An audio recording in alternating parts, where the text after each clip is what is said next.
that we can do your will. And we praise you in all that we do. Amen. Pledge allegiance to the flag of the United States of America and to the republic for which it stands, one nation, under God, indivisible, with liberty and justice for all.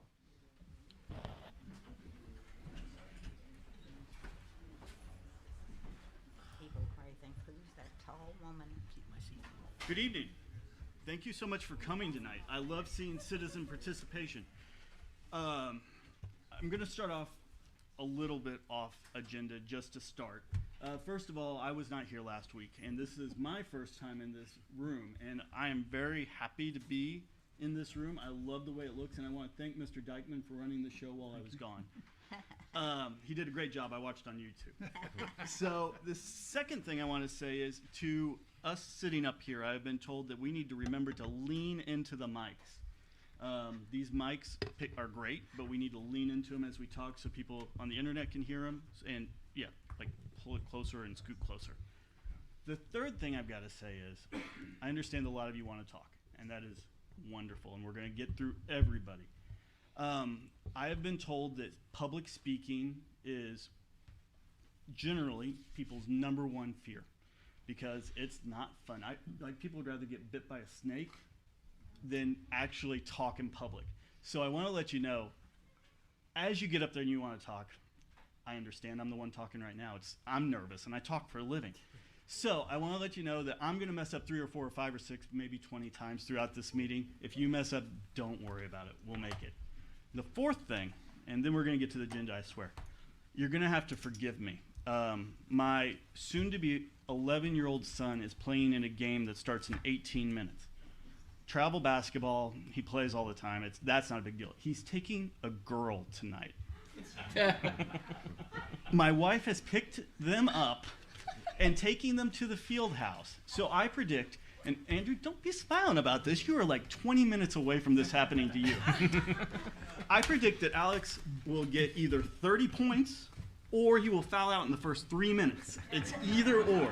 So if I seem distracted, just know that that's what I'm looking in my mind about. So anyway, thank you very much for being here. All right, did I get all that? Lean into the mics. If you want to speak, you have to fill out a card. We have a bunch of cards, but if you want more, Laura has more over there for you. And I'm going to open it up for citizen participation. Now, the open citizen participation is for things not on the agenda. If you are here to talk about a specific thing on the agenda, that will be addressed later in the meeting. So I'm going to open it for citizen participation. We're going to have 3-minute speaking periods tonight on all issues.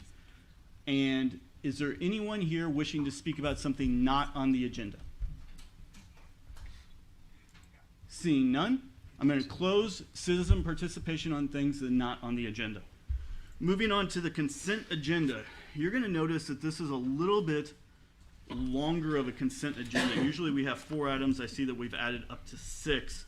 So if there isn't an objection from anyone on council, I would like for the additional items that are usually not on there. You've had a chance to review them. I need a motion and a second for approval of the consent agenda. Motion. Second. I've got a motion and a second. And I'm pausing because usually I see people better than this. So I'm going to have to get used to that. Are we good? When we do motions and seconds, will you nod if you're good? So that way I don't, usually I'm eyeballing people. But all right, we'll get it worked out. We've got a motion and a second. All those in favor? Aye. Any opposed? Any abstentions? Motion carries 6-0. Moving on to boards, commissions, and committees schedule, I want to point out that the next city council meeting is June 22nd, 2021, and that is by Zoom. So Jared, computer. Yeah, absolutely. Josh, computer. We have got a Board of Adjustments meeting July 1st, 2021, a Planning and Zoning meeting July 12th, 2021, and the next City Council meeting in person will be July 20th, 2021. All right. Moving on to old business and tabled items. That's number 7 on the agenda. I need a motion and a second for the second reading of Bill 21-42 by title only. Motion. Second. We've got a nod. So we've got a motion and a second. All those in favor? Aye. Opposed? Any abstentions? Motion carries 6-0. Madam Clerk. An ordinance of the City Council of the City of Republic, Missouri, approving the final plat of Old Savannah Phase 1B subdivision. Thank you, ma'am. Now, Ms. Haynes was here and presented last time at the meeting. If you had questions, hopefully you had a chance to get with her. Do you have any updates or comments about this? Seeing none, I need a motion and a second for final passage of Bill 21-42. Motion. Second. We got a motion and a second. We will now proceed to a roll call vote on our computers.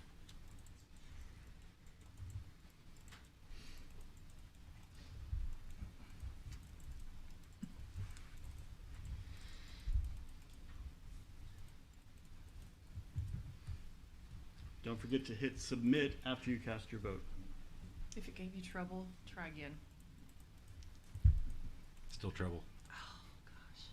He's clicking away 90 miles an hour. So I've got the refresh screen. It just won't do anything. It's not moving at all. I can voice vote you. Councilmember Franklin? Aye. Thank you. There we go. All right. Motion carries 6-0. Moving on to new business. I need a motion and a second for the first reading of Bill 21-43 by title only. Motion. Second. All right, we've got a motion and a second. All those in favor? Aye. Opposed? Any abstentions? Motion carries 6-0. Just for people watching, usually we have one motion and 1 second because we're all watching each other and we know who's talking and who's not talking. This is going to be fun. We're going to have 6 motions every single time. All right, sorry, just an observation. An ordinance of the City Council of the City of Republic, Missouri, approving a special use permit to operate a rugby football club facility located in the 6100 block of West Farm Road 156 to the Springfield Rugby Football Club. Thank you, ma'am. Ms. Haynes is here to give an overview. Thank you. The Springfield Rugby Football Club is requesting a special use permit for 13.12 acres of land for a new rugby facility comprising 2 rugby fields, an outdoor pavilion, and associated improvements. Staff is recommending the approval of the special use permit with the following conditions. Activities are limited to those operated by the Springfield Rugby Club and the Springfield Ultimate Frisbee Club for the sole purpose of practicing, hosting, or participating in rugby and frisbee practices, games, and associated activities. Activities may take place year-round, 7 days a week, between the hours of 7 a.m. and midnight. No alcohol or food sales, concessions are permitted. The access drive and parking lot may be comprised of recycled asphalt or gravel with the approval of the city engineer and fire department. Rugby fields and parking areas may be illuminated during operating hours and in accordance with the city's exterior lighting standards, and perimeter buffering required in accordance with the city's landscaping ordinance. Thank you, ma'am. Any questions by council? Is that near a neighborhood? No. No. If you will look at the screen, the only adjacent development is really the cemetery directly west, and there is a home and a shop kind of south of there. That's right, now I can see it. Okay, thank you. Any other questions from council of Ms. Haynes? Seeing none, we do have a citizen here wishing to speak. Betty Brumberger? Did I get that right? No. There, for those of you keeping track, there's one. Ma'am, would you please pronounce your name so I can get it right? Betty Bodenhammer. She needs to pull the microphone down.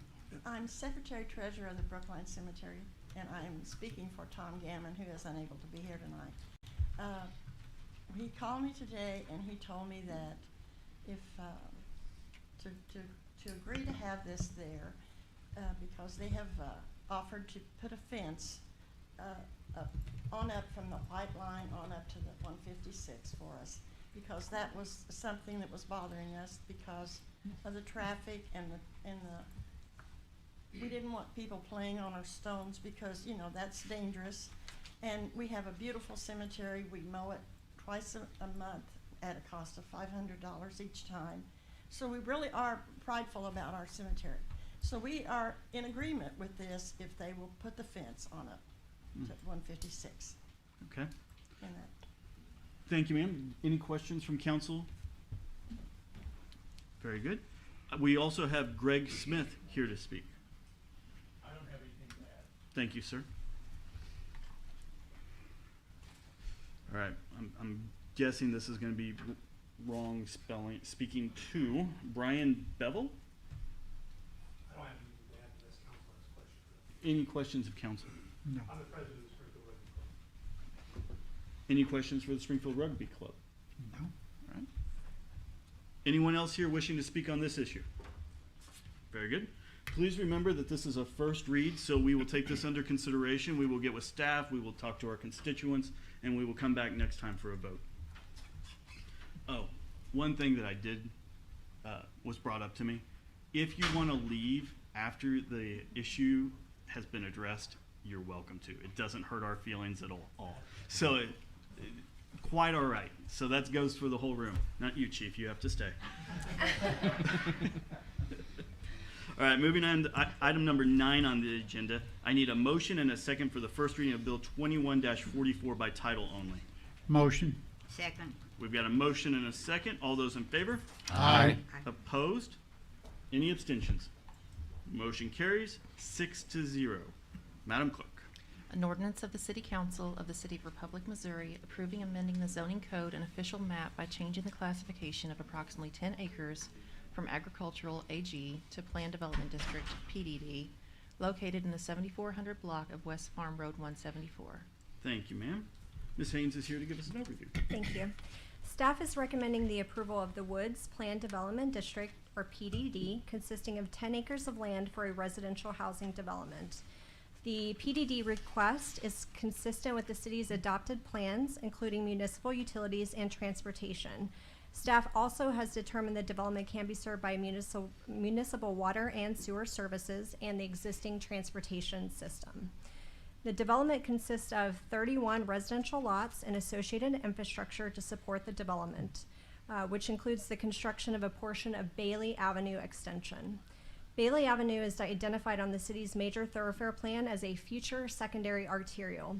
The Builds Department is working with the applicant on the development of this segment of Bailey Avenue, connecting from the Westwood subdivision to the Woods development. All lots within the development will have a minimum square footage of 8,000 square feet and will have a reduced front yard setback of 20. Thank you, ma'am. Questions from council? Very well. Any citizens here wishing to speak about this matter?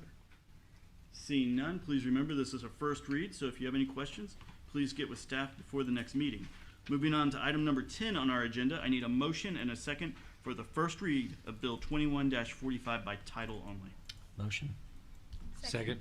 We've got a motion and a second. All those in favor? Aye. Opposed? Any abstentions? Motion carries 6-0. Madam Clerk.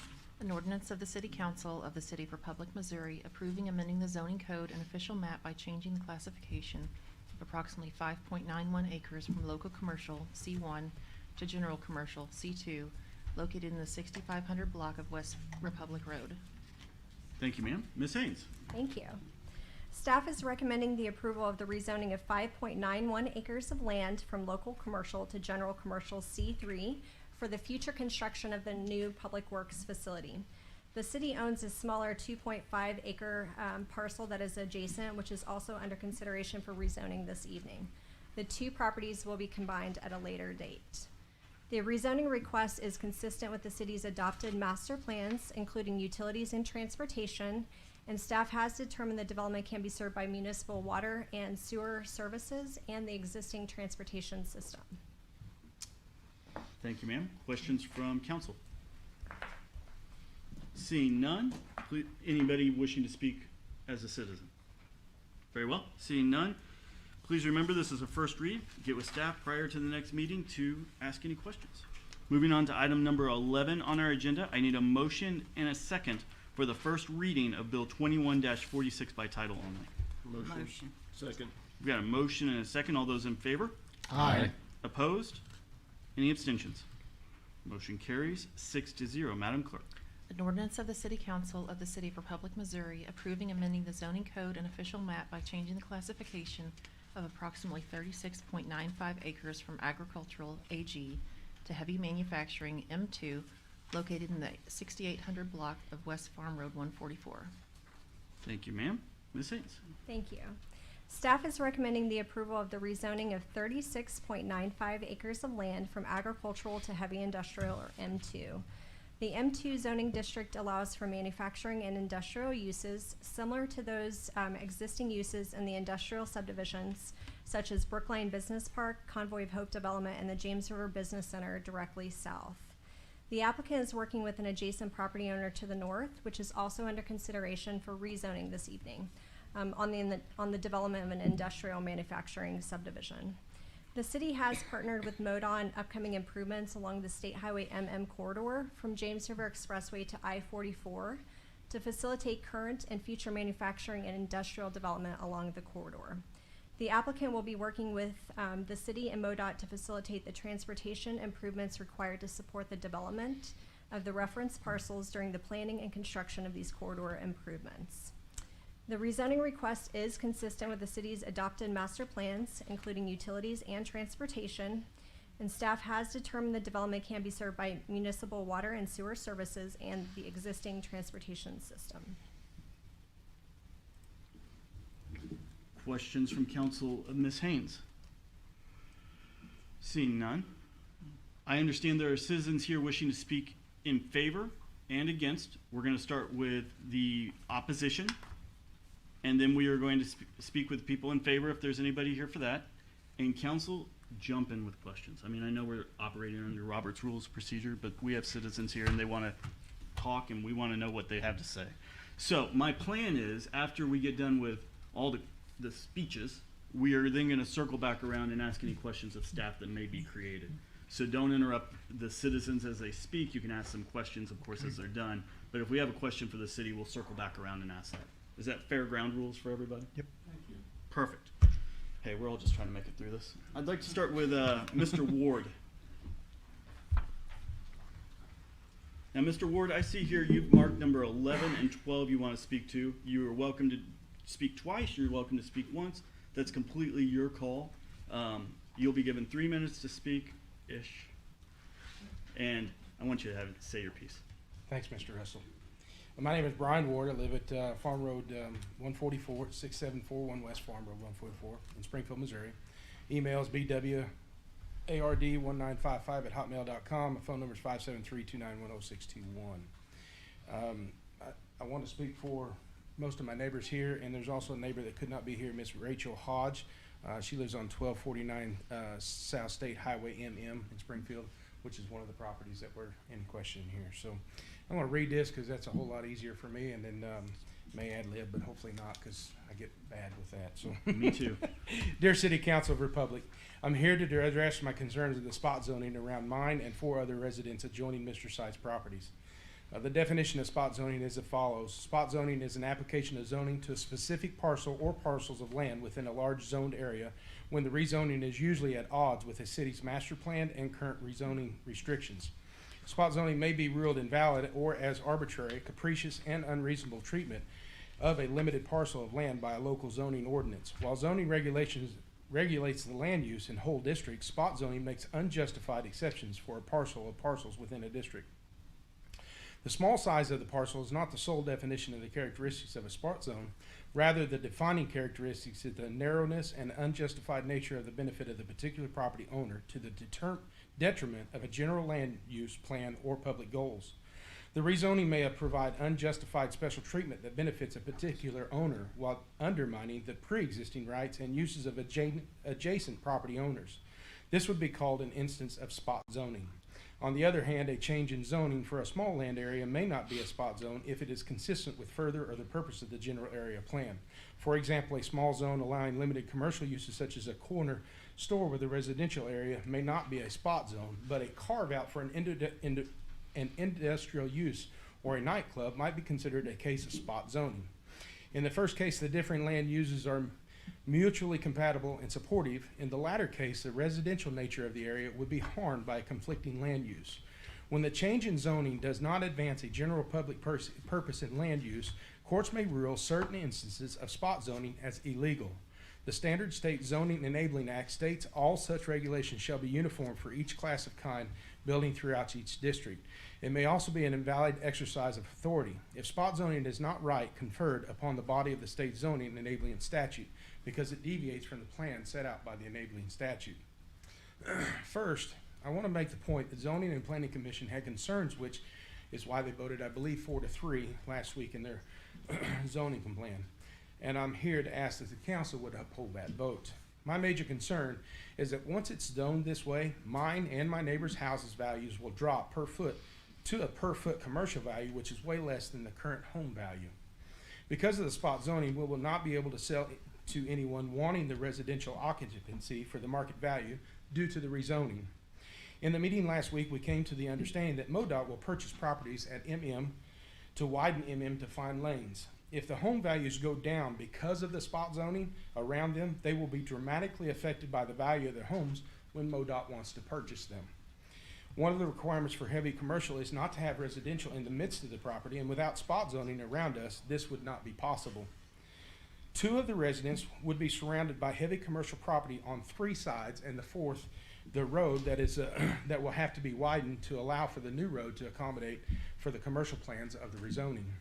2 of the other residents will be on 2 sides, will be rezoned on commercial heavy on 2 sides because they adjoin each other, and the other by MM Highway, which we all know will be widened. To allow this to happen would show favoritism to the land developer instead of the established residents. If Mr. Seitz or the other landowner wants to proceed, let them do their duty of making fair purchase prices of the residents surrounding their properties who are already established. Another statement of the proposed plan was a pump station that must be put in to accommodate for the project. This, along with the construction of the project, would deter many prospective buyers to our property if this is rezoned to heavy commercial. We would no longer have a market to sell if this is rezoned to heavy commercial around us. I believe due process of zoning should be that the owners of the proposed project must acquire the residents around the property to move forward with the zoning. I've paid city taxes since I've owned and rented my property, even though I take care of my own sewer and water. I also don't have the ability to get high-speed internet or cable, but I believe I have committed to the Republic community by building community and family and roots right here. I have 7 grandchildren, 6 of them which are at high school here in Republic. My daughter-in-law is a teacher here at the high school Republic. My wife is on the board and the president of a local nonprofit called Blessing Baskets that helps people in need. I have personally dedicated many hours along with my family to help build Life Church in our community, which better serves the men and women of our schools. We have settled in Republic to grow roots, and we're asking to be treated fairly as Republic grows. If the city council approves this spot zoning before the due process of the developer purchasing the required property to start and complete the project, then the city is doing a disservice to us as residents of the town. We, the people that live in these residential homes, have been a part of this community ever since it was annexed into Republic. Please let's consider the residents that make up who we are in Republic before allowing commercial developers to devalue our property so that they can later buy us out at a premium. I do not want to stand in the way process, but I also don't want to be treated unfairly by commercial developers who are trying to root me or my neighbors out. If we were to stay in this as a residential area, how would we go about with our noise ordinance? How would they be enforced? Our public nuisance laws to be enforced? Or what about hazardous materials or policies? Residential adjoining heavy commercial wanting to be fair to its citizens. I had something else I wanted to read here, but I'll pass that because you already. Oh, you're a man after my own heart. You doubled the 3 minutes. I love it. No, I want to hear what you have to say. Obviously, I don't want to state on this goes for the second part. The second part is obviously they got to build a road to get to the back part of the second part. And again, I just want things to be fair, and I think my neighbors do too. When MoDOT comes in and they create eminent domain, they're going to buy the properties that are alongside that highway. But if it's devalued before we get there, we're losing out. And we've been a part of this community. I built money into my home, equity into my home, that I just don't want to give away for nothing. I'm just asking for a fair shake. I hear what you're saying. Do we have questions from council of Mr. Ward? Has the homeowner even talked to any of you guys in person or? The land developer? Yes. Mr. Seid has talked to me about purchasing my place at about a 25% less than what market value is. Yes, ma'am. So, by him developing this, does it almost feel like you guys are being kicked out of your homes? Do you want to leave? Well, I don't necessarily want to leave, Yeah. but we also know that commercials coming out this way in Republic. I mean, or at least I do. And so I know it's with the city's plan that they want to do this. I intended to retire where I lived at, so I didn't really want to leave. But that being said, there's only 4 houses around this place, and that way is obviously the way that Republic wants to grow. So it's not that I'm not objected to leaving. I will leave. I just want to be asked for a fair property. Now, I can't speak that upon the other ones. They've lived there all of their lives, and they don't necessarily want to leave because it's been their home all of their lives. I've been there for about 10 years, and I love where I'm at and so on and so forth. And if I had the choice of the matter, I'd say I'm going to be right where I'm at. But I can't stay where I'm at when I've got heavy trucks, equipments. I've heard talk of maybe a come and go going in right next door to me. A road's going to go right next to the other. I mean, I got grandkids that play with me. I got animals. I got all of those things that all of a sudden become in danger whenever I'm only a half a mile from I-44 and all of that traffic comes right next to my home that I live at. Can I ask another question? So when a developer buys a property and it's zoned agriculture, how do they know that they're gonna be able to get it zoned commercial? I'm curious about that. How are they confident in that? The process would be just like what's happening tonight. They would go through the planning and zoning commission, staff would evaluate it for the intended use for the comprehensive plan for that property, and if it is also like in use to surrounding properties, then we would recommend, like we are tonight, recommend approval. Yeah, So they don't. They have to go through the process. yeah, no, that's Mr. interesting. Ward, thank you. Thank you. I appreciate it. One quick question, Mr. Mayor. Yes, sir. And not to call anybody else out that hasn't spoken up on this, but have any of the other neighbors been approached?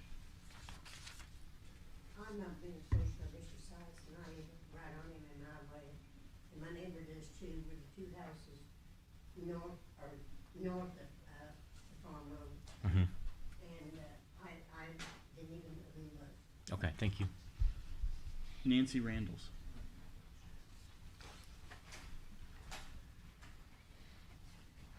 I'm Nancy Randalls. I live at 1235 South State Highway, MN, Springfield, Missouri. I've lived there for 44 years. And I'm fixing my home up so that I can retire. Got me a Generac, a natural Generac, and I've got a walk-in bathtub, and got my house fixed for it. Has to be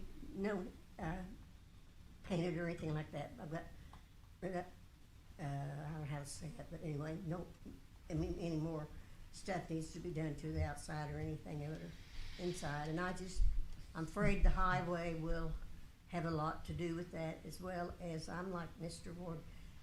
You know, we've been in the the Republic area for no good reason. I hate to say this, but I've not had any benefits served to me since I came out of Brookline that I am aware of. I mean, and my neighbor next door is Rachel Hodge. She couldn't be, she has company out of town, and she goes along with me because she's been there several years and has her home fixed up right too. But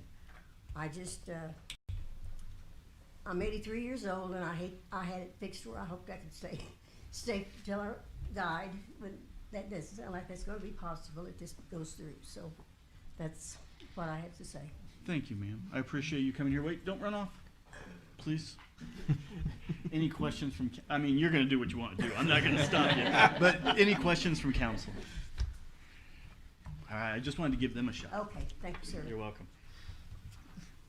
Next we have, is there anybody else wishing to speak against this here tonight? I just want to make sure I'm keeping up with my paperwork. Because next we have Elliot Reed, who is the engineer for the applicant, wishing to speak in favor.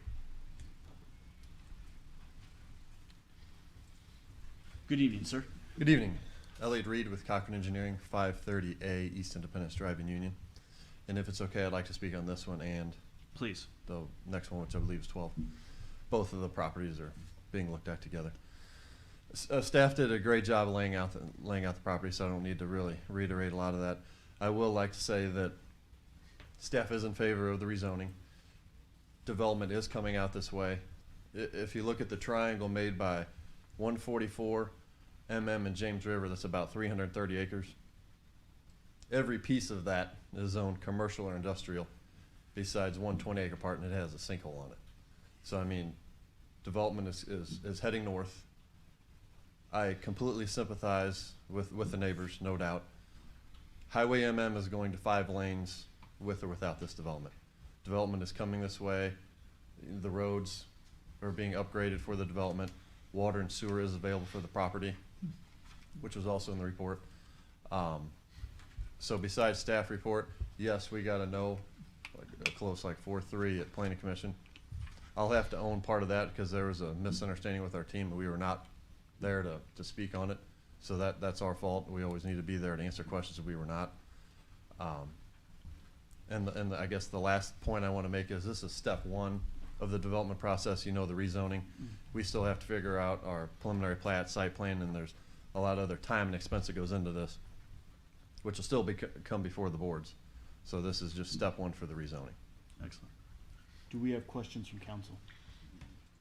Yeah, Mr. Updike. why hasn't the applicant been seen or heard, or why is he not here tonight? The applicant is here tonight, but I'm his authorized representative, so I'm speaking for him. That's my job. And like I said, I should have been at the Planning Commission. I was not, and that's my fault. So if you have any questions regarding the development or the rezoning or the utilities or anything else I can answer on the civil engineering side, I'd be happy to answer for you. Seeing no other questions. Okay, I do have one. Please. Okay, sorry. Don't apologize. This may be more for you guys. It was 4-3. What were their opposition? Like, what were their concerns? Who opposed? 4-2, I think is what I'm being told. Is it 4-2? Oh, 4-2. Okay. Yeah, they did list all of their concerns in the findings of fact, but it did center around the applicant not being present at the meeting itself. The 4 properties that are currently zoned residential, and the future expansion of State Highway MM, which I will point out is not a part of the rezoning consideration tonight. That is a separate project that just came up in conversation during the public hearing. Thank you. Did that answered your question? Perfect. Any other questions? Seeing none, thank you, sir. Thank you. I appreciate it. Next, I'm going to call Corey Collins. For full disclosure, we're both attorneys. But aside from that, I've never had lunch with you, have I? Not that I can recall. There you go. So I just wanted everybody I to have had know. the pleasure. Yeah.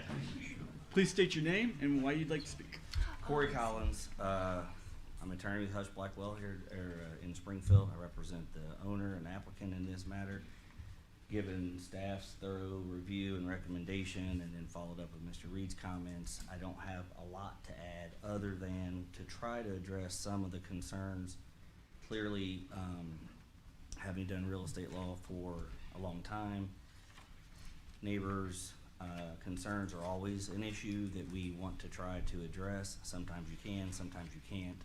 In this setting, first, the references to whatever the spot zoning claims are wholly irrelevant to anything going on here. This is clearly within the city's comprehensive plan and the plan for development. It's an appropriate use of the property. As Mr. Elliott pointed out, or Ms. Reed pointed out, there's 330 acres over here that are along this same thing. So, Mr. Ward's concerns, fair purchase price, I'm not gonna get into a debate about whether this would actually increase or decrease the property, but what I heard by the end of his comments was, I get it, this is gonna be zoned this way, I just want somebody to buy me out for a significant amount of money, and I can sympathize with that, but I will tell you that my client is prepared, and I'm on record telling you he's prepared to pay fair market, or appraised value minus the 6% commission, because a realtor would not be involved, and you have to pay a realtor in any other setting. We'll pay for the inspection. Anything that's wrong with the home would have to be addressed in the purchase price for repair. So appraised value minus the 6%, and that's the same thing you'd net any other time. And to say that he's not being offered fair money at that seems disingenuous to me. Mr. Reed pointed out, fair point, the road's getting widened, and I understand your concerns about the road widening and causing you problems. That's not us. We're not doing that. It may help bring and foster and develop commercial out there, but they're not doing it for us. Unfortunately, we don't have that kind of pull with MoDOT. Beyond that, P and Z, yes, did vote negatively toward us. We, through a number of communication errors, were not in attendance. I can tell you, practicing real estate law for 20 years, it's the first one I've missed. We all take some part in that and apologize to everyone for it. I would point out, and I think it's important to remember, that the next item on your agenda literally joins us asking for the exact same zoning, and P&Z was in favor of that and against ours. So, logical conclusion from my perspective is we weren't there and didn't get the benefit of the doubt because we weren't, and that's our fault.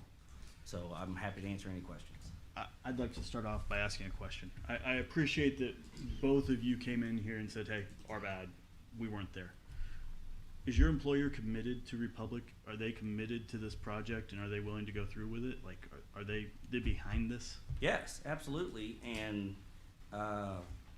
my client has done work in Republic for, I don't know what it started, but 20 years, yeah.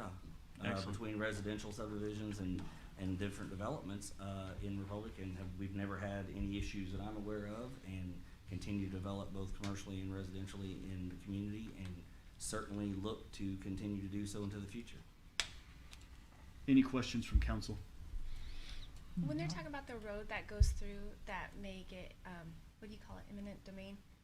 Is that, are we discussing that We're not tonight? discussing any of that. So that's a possibility. If this gets developed, then that could be a possibility that there will be a road? No? Okay. Separate items. I do want to clarify, there are two roads that have been discussed, State Highway MM Okay. expansion, and there's likely to be a public street from Farm Road 144 that goes up through the development and the adjacent development to the north, Yeah. and will likely reconnect to State Highway MM. Okay. So that likely will be a new local road that will be dedicated to Okay. the city. And that's wholly within this development. Yeah. That's not considering any other properties that would be all within this, Okay. what we're talking about. Services the development, gets paid for by the development, and gets owned by the city.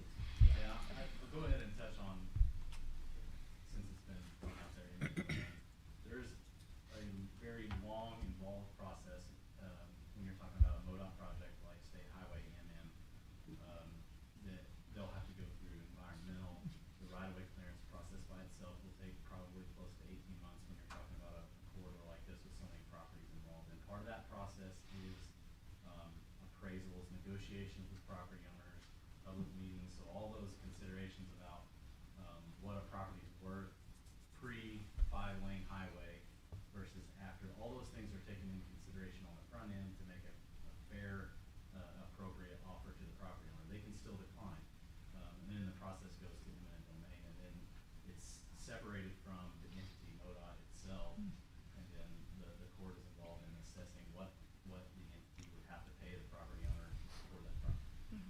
Okay. Okay. Any other questions? They still have to leave if the court wins that case. Is that correct? Yeah, that would be eminent domain. Yeah. Maybe council, to answer your question just a little bit more, you know, what Andrew talked about was basically the front end process that will deal with MoDOT as the process develops. Later on, say they disagree with the purchase price, then it can go to the court, commissioners would be appointed, they could actually get a jury trial.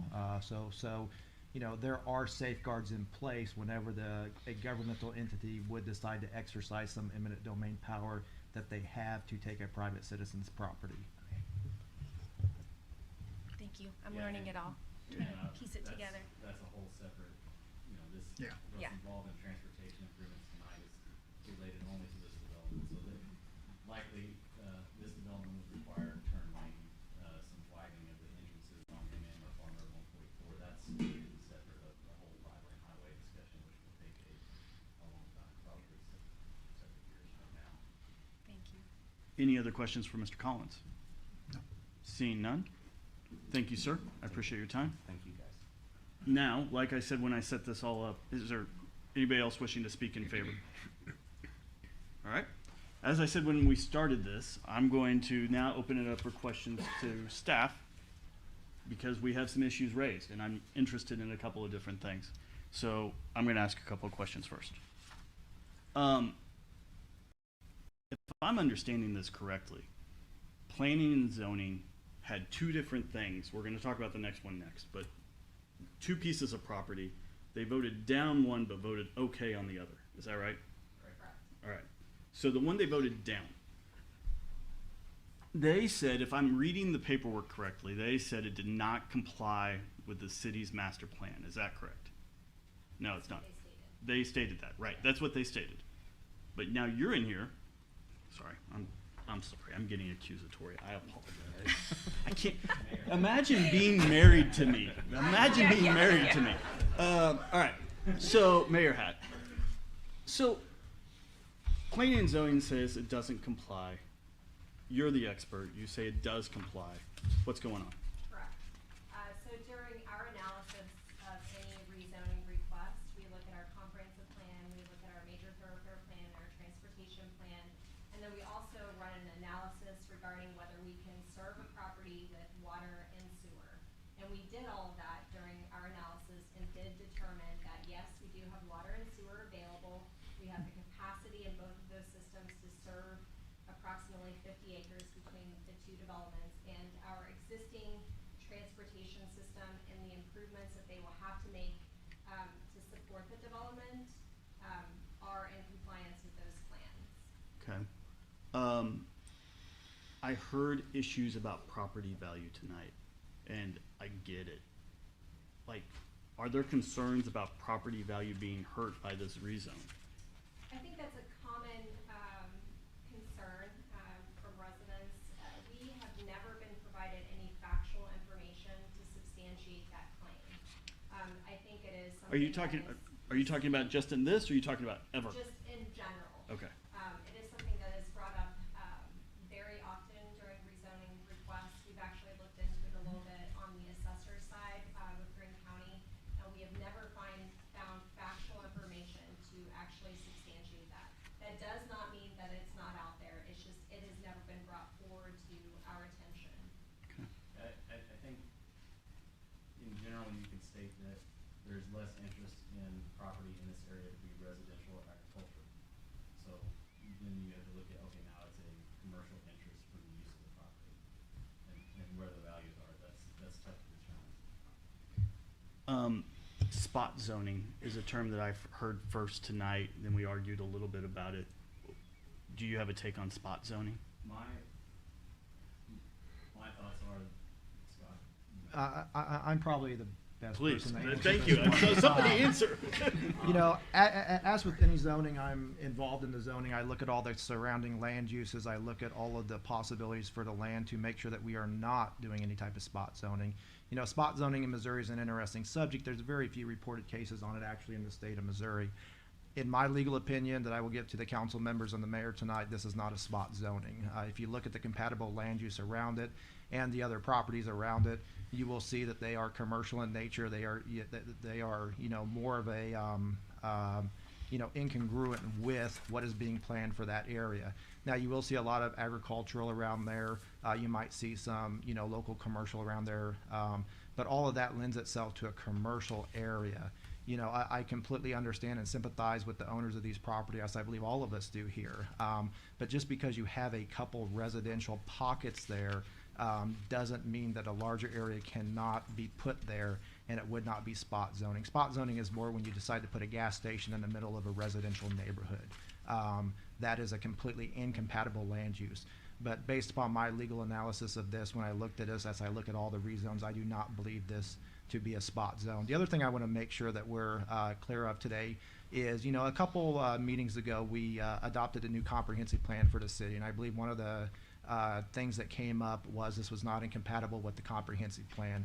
I just want to make sure that we're all aware of the fact that the comprehensive plan is actually a living document in and of itself.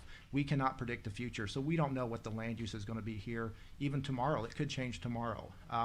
But what the comprehensive plan is a living document. As lands change use in the city, your rezones that you vote on, if you vote on to approve or deny a rezone, that becomes part of that comprehensive plan and grows the comprehensive plan as a living document. Otherwise, we'd be updating our comprehensive plan every single month, and that's not possible. So, you know, although this might not specifically say this is going to be a M-type zoning in this particular case, it's not that it's against our comprehensive plan. because our comprehensive plan grows as the surrounding land uses grow. So I just want to make sure that that's clear whenever you look at our comprehensive plan and say this is agriculture or this is residential.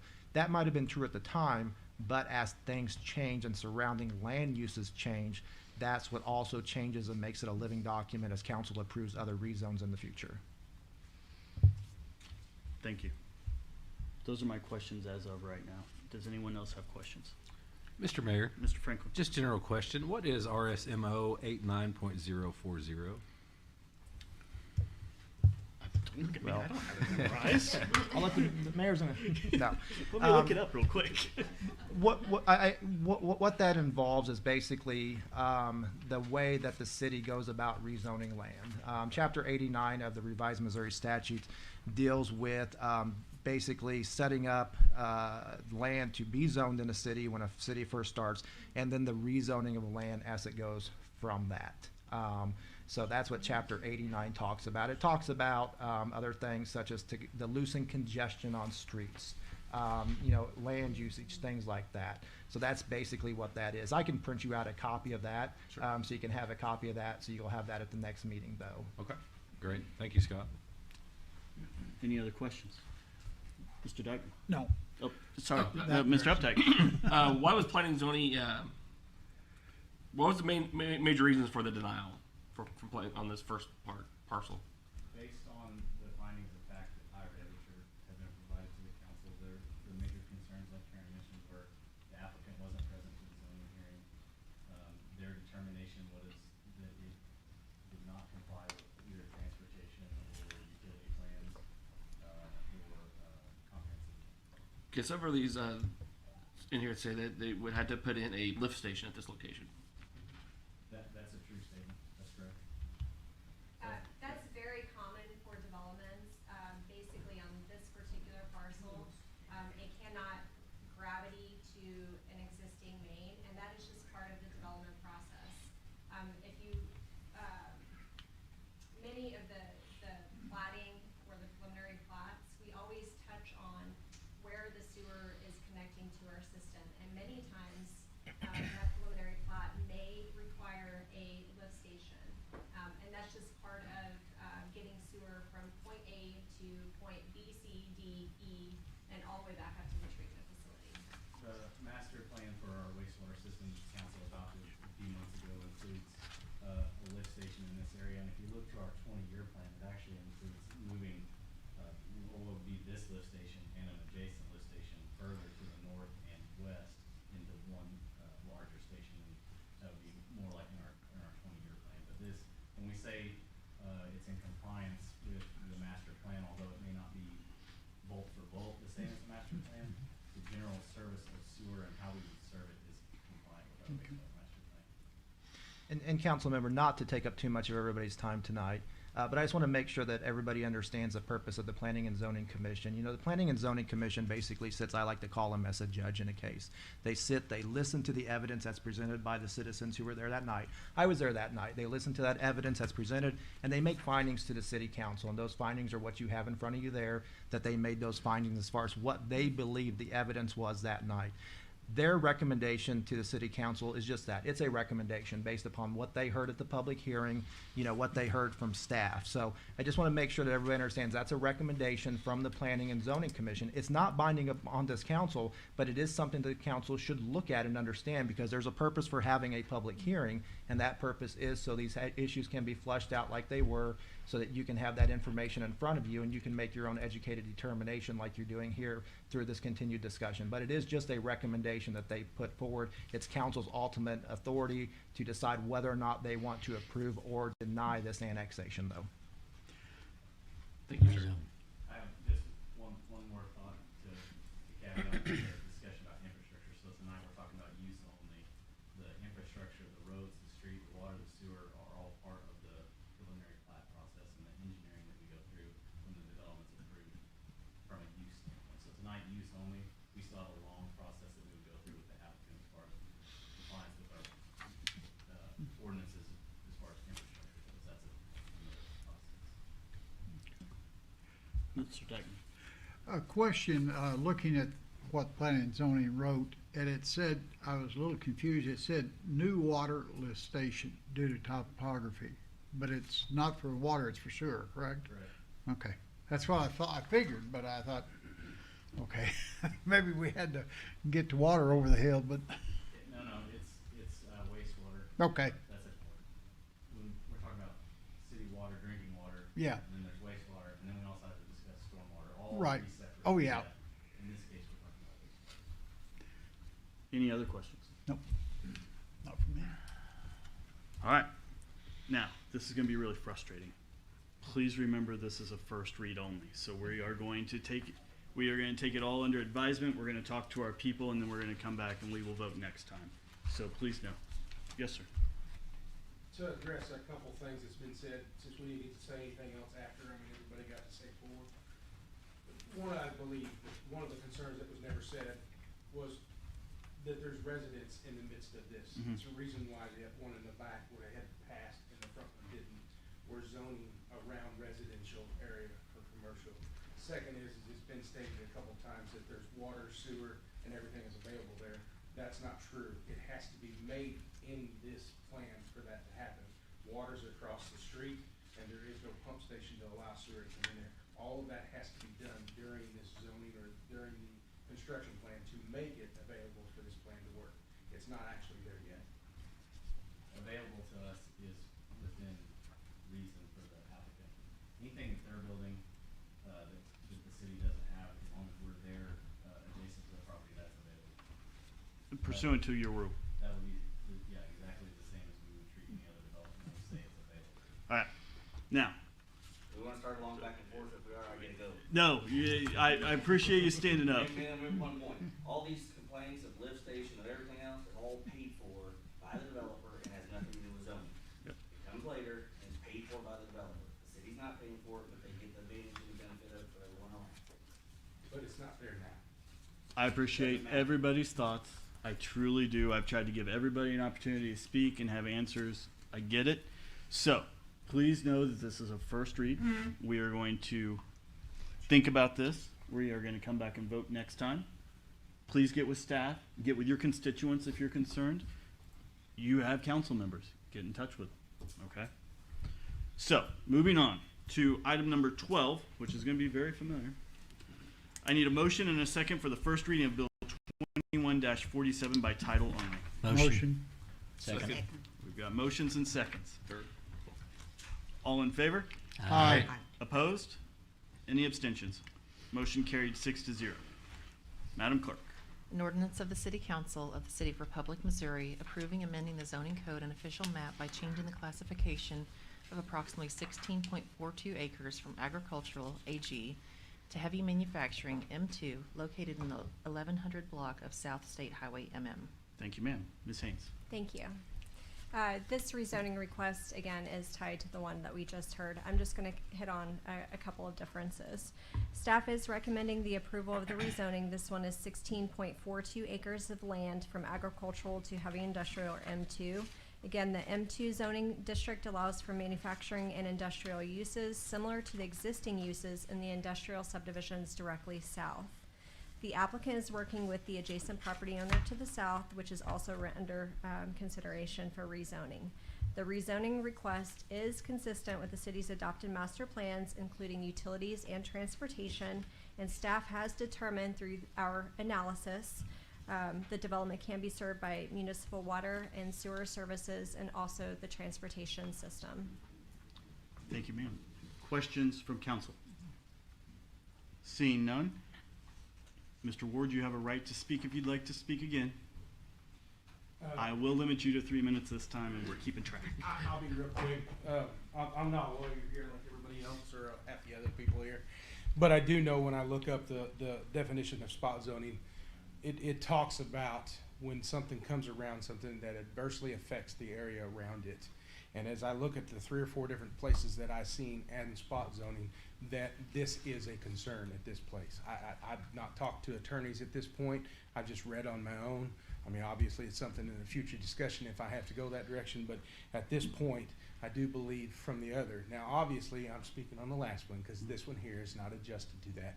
But what does happen is they have to build a road to get to that one back there through my road that's right there. And it's either, from what I've been told, and I don't know if that's the case, but it's in between mine and Jim's property here, in between us, Judy's property. So that would be right directly in between my house and the other person. My concern is if this goes forward, I no longer live in a residential area, I live in a commercial area. And as stated before, the water and the sewer that is there, it's not there until construction happens at this point. And I understand that may happen at first, but I've got to live with that construction in the midst of it. Thank you, Mr. Ward. Thank you.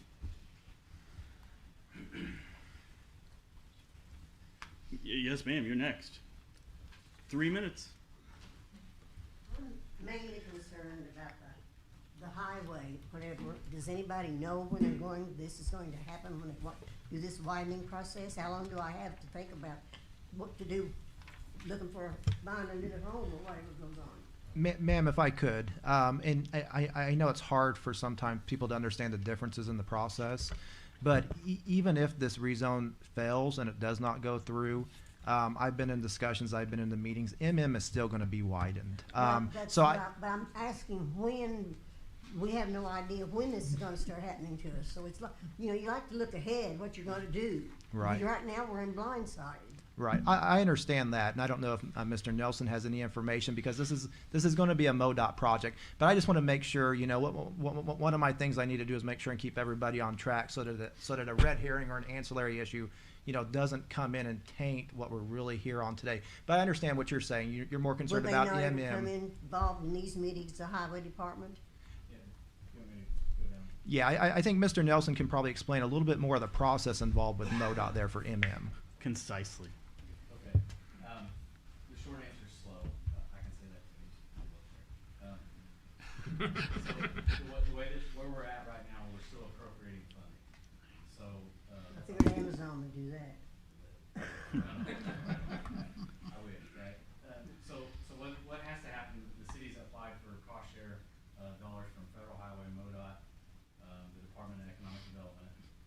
Once that's appropriated, then we go into preliminary design and right-of-way acquisition, which in and of itself will probably take, this is just a guess, we're probably 12 months from that, and then that will take 18 months. Once that's complete, they can continue with design. So if I had to put a year on it, you're talking about, again, this is just an estimate, so don't think, it's not the gospel, 2024 to 2025, maybe 2026. Okay, thank you. Thank you, ma'am. Mr. Reed, do you want to have a second speak? I'll just ditto my first comments. Excellent. Mr. Collins? Nothing. Excellent. Any questions from council? Not this time. No, I thank you guys for answering our questions. I know it can be frustrating. I'm learning a lot of this too, and I'm their voice, so I want to get all the information, and it's hard when you have people fighting for progress, which I get. We're a progressive place, but then you have people fighting for normalcy and what they know, and so I just want to get all the information, so I appreciate it. And I think the mayor's mentioned it, but, we're available between now and Yeah. the second read for any questions. Yeah, from either, sounds good. The citizens or the county. Excellent. And Just because I'm done, can I ask a question? you're breaking the rules, sir. What happens at the second reading? The second read, we vote. Yeah, we ask if there are any updates, and yeah, we're just up or down. So we get educated and we make a vote. You're welcome. All right, please remember, wait, am I right? Please remember this is our first read, so get with staff before the next meeting. Now, yeah, hold on. If you want to leave, leave. You won't hurt my feelings. But I got to tell you, I was right according to a message from my wife, and I know you're all dying to know. He has 4 fouls at halftime. He's just aggressive. He's a football player playing basketball. That's the problem. All right, sorry. Yeah, I knew you'd want to know, so I've got to make sure you know. Linebacker playing point guard. All right, thank you very much. Moving on to item number 13 on our agenda. I need a motion and a second for the first read of Bill 21-48. Motion. Second. We've got a motion and a second. All those in favor? Aye. Opposed? Any abstentions? Motion carries 6-0. Madam Clerk.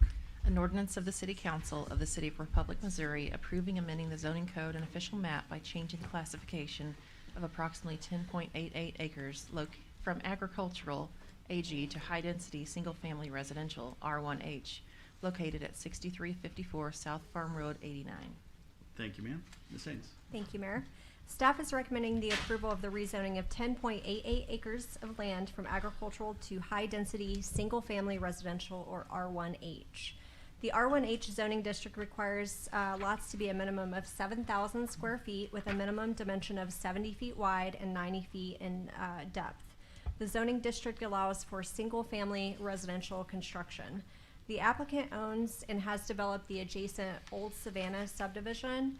The applicant intends to develop this parcel and an adjacent parcel to the south, also under consideration for rezoning this evening, as Old Savannah Phase 3 subdivision.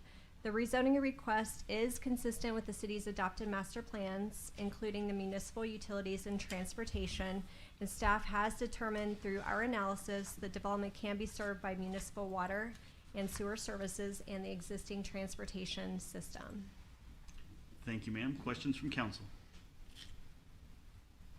Seeing no questions from council, I understand that we have Chris Wynn here to speak in favor of this. No pressure. I'll get you out of here by 7:30. Perfect. I mean, not me taking up that next 30 minutes. Yeah, we're limiting you. 3 minutes. My name is Chris Wynn. I'm a civil engineer with CJW Transportation Consultants, located at 5051 South National Avenue in Springfield, Missouri, and we are representing the developer on this project. Ms. Haynes basically told you everything that you need to know. I'll just echo a few points that this is an extension of Old Savannah Phase 1 and Phase 2. You guys approved you guys approved the final plat of Phase 1B at the beginning of this meeting. Phase 2 is in construction right now. It's not far behind. So this is just the rest of this subdivision falling in line behind what's already been put in place. Mr. McElhaney, who owns this property, who's selling, we are going to leave him with 5 acres. He's agreed to this. He's the only real residence that was somewhat rural here.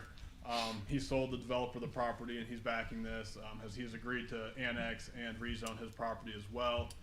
Family farm, he's not quite sure he wants to give it up yet. He's hanging on. He knows it's inevitable, but as part of this development, the developer is bringing him public sewer and water at the developer's cost that he's willing, if he would like to, he can tie on to.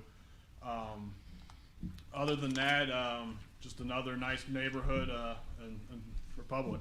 So if you guys got any questions, I'm available. Any questions? Thank you very much for your time, sir. Appreciate you not going to 7:30.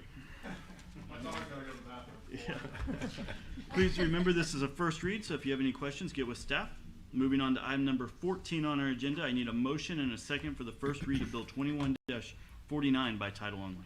Motion. Second. We've got a motion and a second. All those in favor? Aye. Opposed? Any abstentions? Motion carries 6-0. Madam Clerk. An ordinance of the City Council of the City of Republic, Missouri, approving amending the zoning code and official map by changing the classification of approximately 17.1 acres from agricultural AG to high-density, single-family residential R1H, located in the 6400 block of South Farm Road 89. Thank you, ma'am. Ms. Haynes. Thank you, Mayor. This is the other zoning case that I referenced previously. Staff is recommending the approval of the 17.1 acres from agricultural to high-density, single-family residential. Again, the R1H zoning district allows for single-family residential construction at a minimum square footage of the lot of 7,000 square feet and 70 feet wide and 90 feet deep. The applicant owns the adjacent Old Savannah subdivision and the property directly to the north, also under rezoning consideration. Staff has reviewed the rezoning request, and we have determined that it is in compliance with the city's adopted master plans, including municipal utilities and transportation. The existing water and sewer systems and transportation systems can serve potential development at this location. Thank you, ma'am. Questions for Ms. Haynes? Seeing none, I see that Mr. Wynn's here to talk about this as well. I got nothing new to tell you. I was wondering why you didn't leave, but I mean, excellent. Questions for Mr. Wynn? Seeing none, Thank you. Please remember, this is a first read. Please get with staff before the next meeting if you have any questions or concerns. Moving on to item number 15 on our agenda, I need a motion and a second for the first read of Bill 21-50 by title only. Motion. Second. We got a motion and a second. All those in favor? Aye. Opposed? Any abstentions? Motion carries 6-0. Madam Clerk. An ordinance of the City Council of the City of Republic, Missouri, approving amending the zoning code and official map by changing the classification of approximately 2.5 acres from local commercial C1 to general commercial C3, located at 6552 West Republic Road. Thank you, ma'am. Ms. Haynes. Thank you, Mayor. This particular rezoning request also goes along with, I think, number 10, which was the builds rezone for the 5-point-some acres directly south. So staff is recommending the approval of the rezoning. It's approximately 2.5 acres from local commercial C1 to general commercial C3. This is for the future construction of a new public works facility at this location. The two parcels will be combined into one at some point in the future. The rezoning request is consistent with the city's adopted plans, including municipal utilities and transportation. We did conduct an analysis on the rezoning request. The property can be served by water and sewer services and also the existing transportation system. Thank you, ma'am. Questions for Ms. Haynes? Seeing none, please remember this is a first read, so if you have any questions, get with staff. I assume there are no citizens here to speak about that. All right, perfect. Moving on to item number 16, I need a motion and a second for the first read of Bill 21-41 by title only. Motion.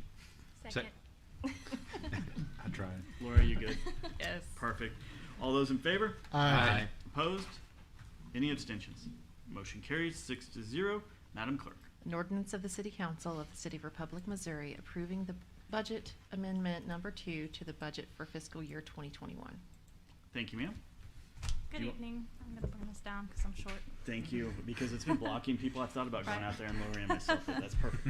I know we just got done approving a budget amendment, but Finance is bringing before you another one. This budget amendment is to accommodate a need of 6 new utility construction workers for public works, as there's an increase in construction projects around. So you will see that we are splitting this across 3 funds to accommodate this. Street fund, water fund, wastewater fund, in the amount of $40,729. And that's an overall increase to the expenditures. Everything is listed out in Exhibit A, and we are recommending approval for this. Questions from council? So I have a question, and it's going to be a hard one, so I apologize. I thought we weren't allowed to grab from one account and go to another account, but are we spreading this amongst 3 accounts because we're allowed to do that? So these public works construction workers are actually, they are working on projects that are related to water infrastructure, wastewater infrastructure, and street infrastructure. So it literally comes out of 3 So it different- comes out of those, those restricted funds appropriately. Gotcha. Do you do a proportional thing? Do you they're going to be 33% here, 33%? Yep. Okay. To make it fair and consistent. Mhm. Thank you. Any other questions given that information? All right. Thank you, ma'am. Please know that this is a first read. Get with staff before the next meeting. Moving on to other resolutions. Unless I'm reading Scott's body language wrong, are we good? All right, good. All right. Resolutions. Number 17 on the agenda. This is 21-R-26, a resolution of the City Council of the City of Republic, Missouri, authorizing an agreement with Midwest Public Risk for property and liability insurance for 2021 through 2022. I need a motion and a second to take up resolution 21-R-26. Motion. Second. We have a motion and a second. Are you here to educate us? I am. Please do. I had included some information for you in the packet, but I also wanted to give you a little bit of background as to how we ended up here tonight. So, this is the annual renewal of liability and property insurance. We do this every year, and it renews on July 1st. We had met as a staff, the city staff and administration, and decided to stay with NPR this year instead of going out to bid. The reason for that is that we had a fairly large loss on our record in the past 3 years. This is the last year for it, so our loss ratio is a little bit higher. The other reason is that NPR, being an insurance pool, not traditional insurance, offers us some additional benefits like legal assistance and basically training for municipalities. However, in the spring, when we were actually assisting the Parks Department with the lacrosse, setting up the lacrosse fields, we realized that NPR had gone through a leadership change and some interpretation changes. So at that time, we decided to issue a letter to NPR, a notice of potential withdrawal, because their policy says we have to give a 90-day notice if we want to go out to bid. However, in the process, we realized that we really did need the help of a broker to help us navigate bids for the city. So at that time, we worked and issued an RFP, a request for proposal, and we went through the process and we selected an insurance broker.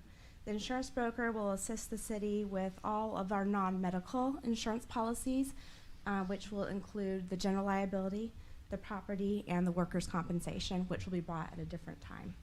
So we selected Connell Insurance, and basically the city is not charged a fee for their services, but they assist us with those services. So they are going to help us this year to analyze our current insurance programs. They're also going to help us find some supplemental insurance to supplement NPR's, whatever they're not covering. Specifically, it was brought to our attention that their interpretation on city events, especially races, are excluded from the coverage.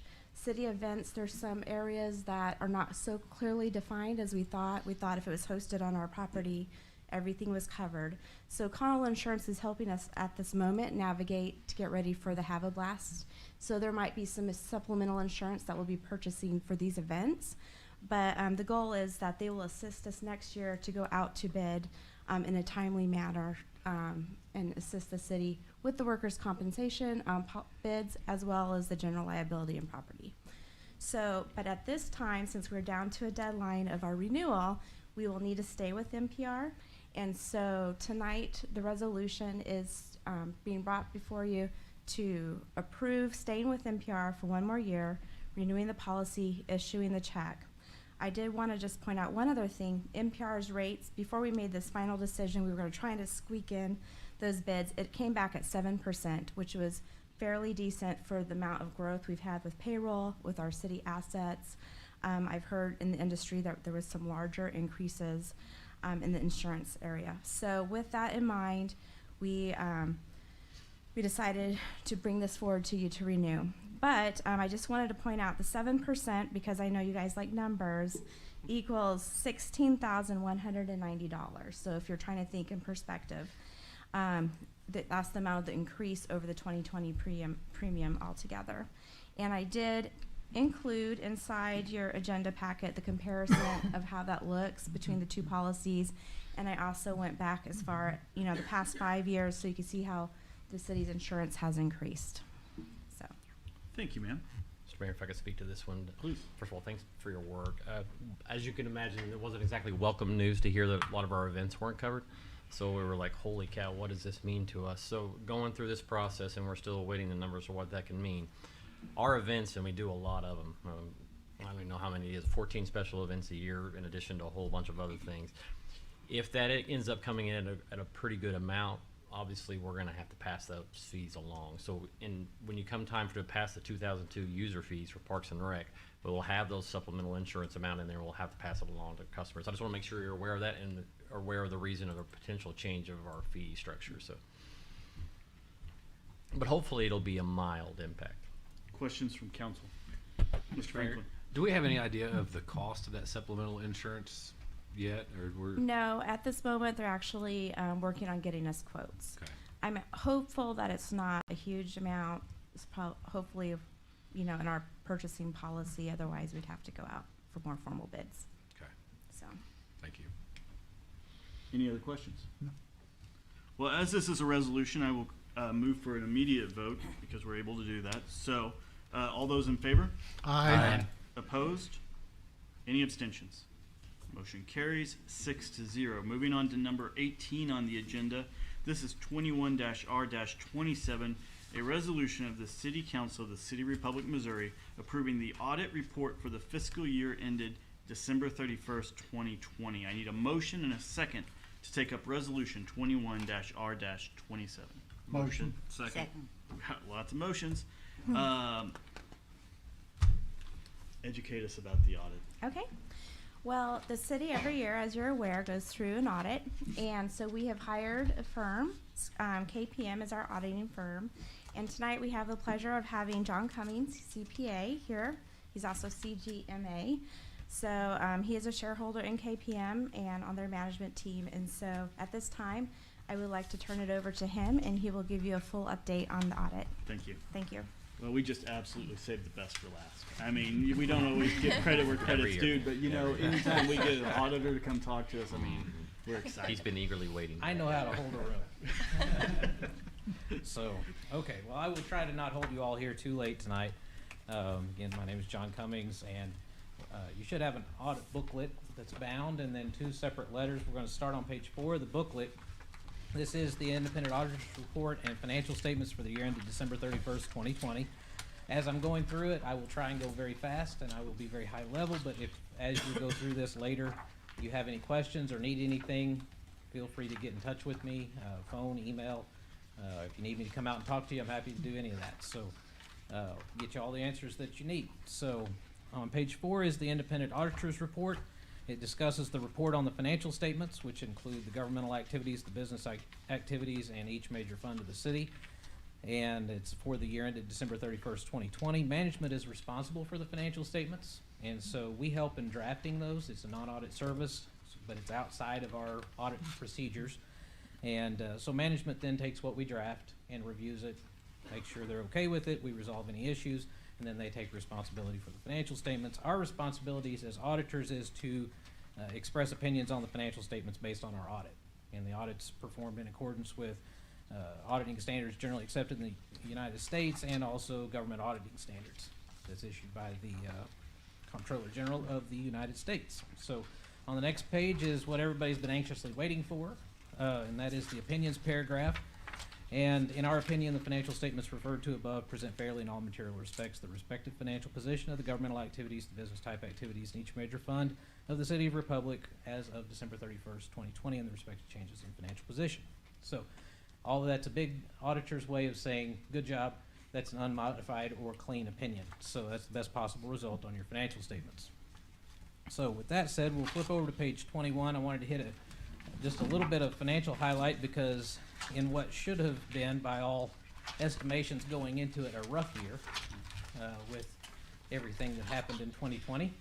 I believe that I heard talk of potential expectations of 20 to 25% reductions in taxes, and all kinds of doom and gloom stuff. This didn't materialize, and that's what you see here on this page. I'll go over the general fund because that's the one most people care about. Everything else is kind of reflective of that because it's mostly driven by sales taxes, and so if it's sales tax related, the changes are proportional. So total revenues in your general fund are up about $331,000 from last year at $6,517,719. $416,000 was the increase on your taxes for the year at $5,851,219. So revenues are up very strong. It's a product of the economic activity that's going on in the city and all the progress that you all are making. So congratulations on all of that. Other people around, and I hear a lot of it, are, well, a lot of people are envious. So good job on that as well. You're probably putting people's souls at risk. On advice of counsel, we can't answer. So on the expenditure side in the general fund, total expenditures were $6,176,665. That is down about $286,000 compared to last year. So revenues up, expenses down. We're headed toward a good result here. Kind of give you a little bit more on this on the total governmental funds for all revenues. $12,825,800. That's up about $233,000 compared to last year.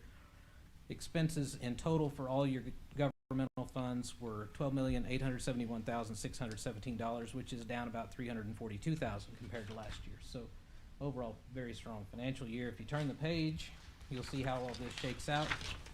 On your general fund, before transfers, net in of $216,810, you had a gain of $341,054, which gave you a net excess for the year of $557,864, and an ending fund balance of $5,469,078. So a very, very strong financial year. If you look across the page on the far right, you'll see that fund balances increased for the year by $1,965,885,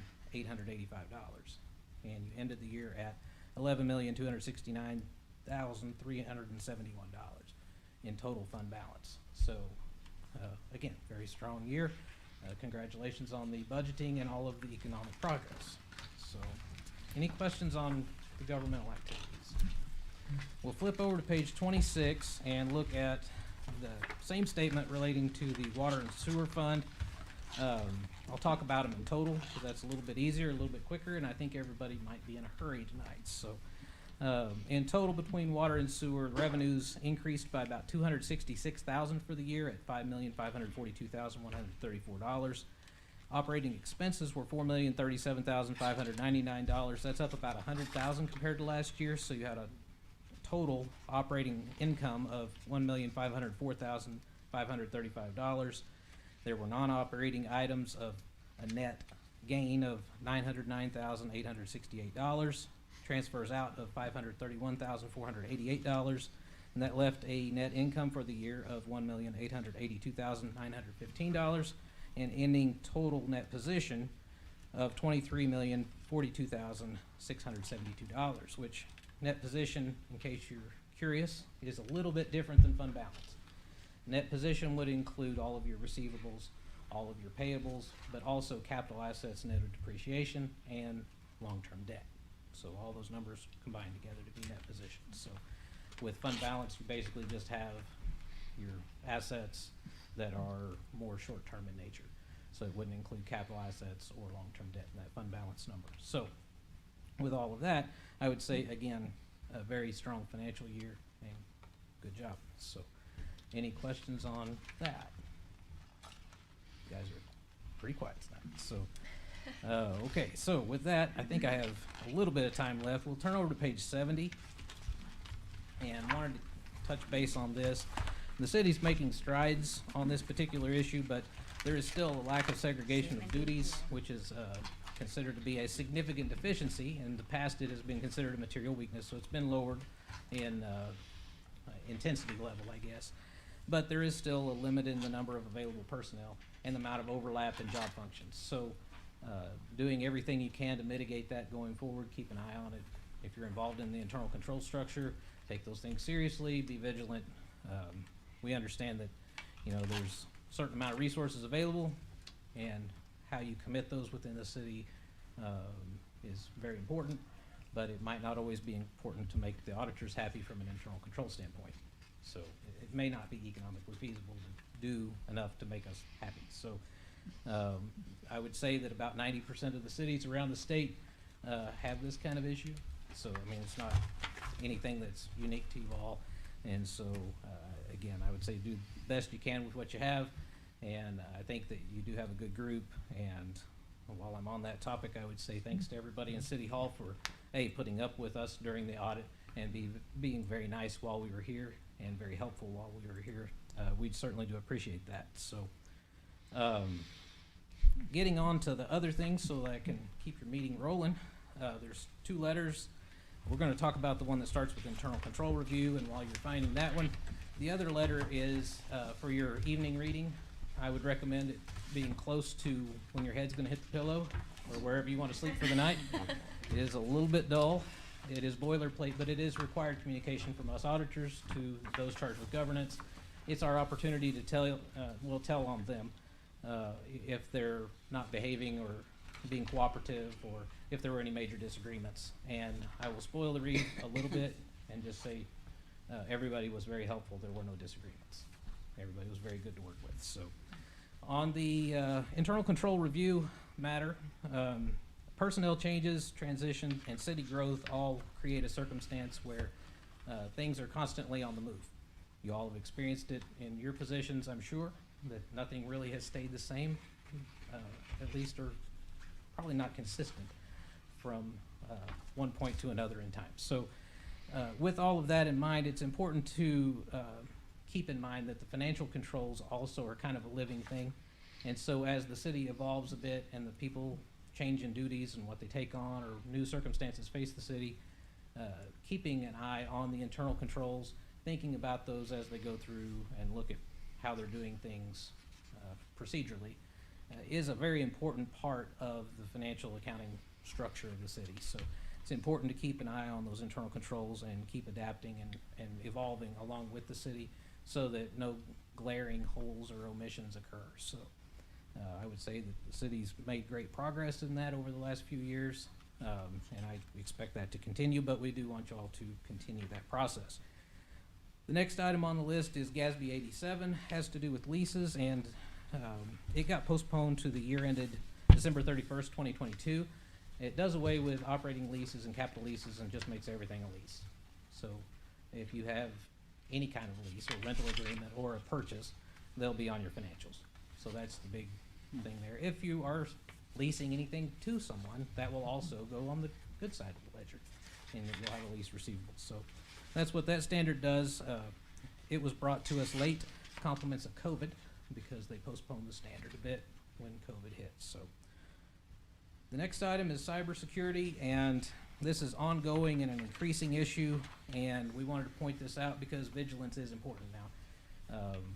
It's been in the news quite a bit with JBS, Colonial, and a bunch of others, but ransomware attacks have been on the rise, and the best way to combat that is to have good backups and make sure they work. So I think the city has a pretty good process on that, but it doesn't hurt to test the backups now and again, just to be sure that everything's working like one would think. I had a school district client that religiously did tape backups, and something went awry, and it was 2 days before the audit, conveniently, and the superintendent calls and says, none of our backups work. We're in big trouble. What do we do? I was like, well, we reschedule the audit. So, and then they re-entered a whole lot of data. So, kind of similar thing here where you can be thinking you have good backups, but unless you test them periodically, you don't know. Well, that's terrifying because now I'm sitting here, I need to check mine. All right. I'm just. So where this backup thing comes into real effect with this ransomware thing is that if your computer gets encrypted with a ransomware attack and you have a good backup, you can just wipe it, load your backup, and you're ready to go. So that's a real easy, non-impact way to solve this. So it really surprises me when entities as big as Colonial Pipeline or JBS meat processors struggle. It is a surprise, which makes me think maybe their backups weren't working. So you might think, well, we're a city, we're not any of those things, we wouldn't really be a target. But I kind of did a quick search this evening in Knoxville, Tennessee, Baltimore, Maryland, Torrance, California, Pensacola, Florida, one of my favorite places on the planet, and Florence, Alabama, and most importantly, and more locally, is Independence, Missouri. So cities are a target because they're generally equipped with deeper pockets than an individual, and because they have a lot of data that they need in order to operate. So these things are important, and it does really apply to city governments, and so that's why we have all of this in here. So with that, I will ask you if you have any questions for me or anything that I can help with. The only thing is looking at it this time from the first time I looked at it a little over 4 years ago, there's a whole lot less deficiencies that have been taken care of. Appreciate the staff as well as your group. They've been very helpful. A lot of work. Any other questions? All right. Seeing none, thank you very much. Thank you all. Have a good night. So, we need to adopt this. So, this is a resolution. Any other questions or discussion from council? Hearing none, we will call this for a vote. All those in favor? Aye. Opposed? Any abstentions? Motion carries 6-0. Moving on to reports from staff. Mr. Keeler. Thank you, sir. Hey, Josh, I'm gonna throw you a little bit of a curveball. Can you pull up the city website? While he's doing that, I just want to make sure everyone knows a week from Friday, have a blast. 25th anniversary edition, 150th birthday party, one big night. It's going to be awesome. We have received nothing but a large amount.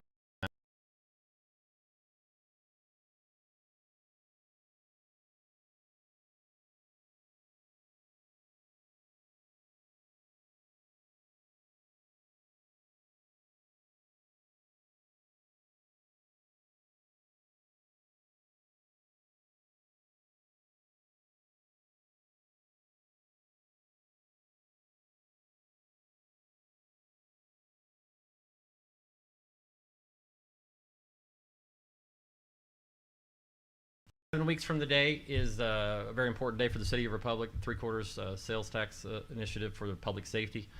The vote is on August the 3rd.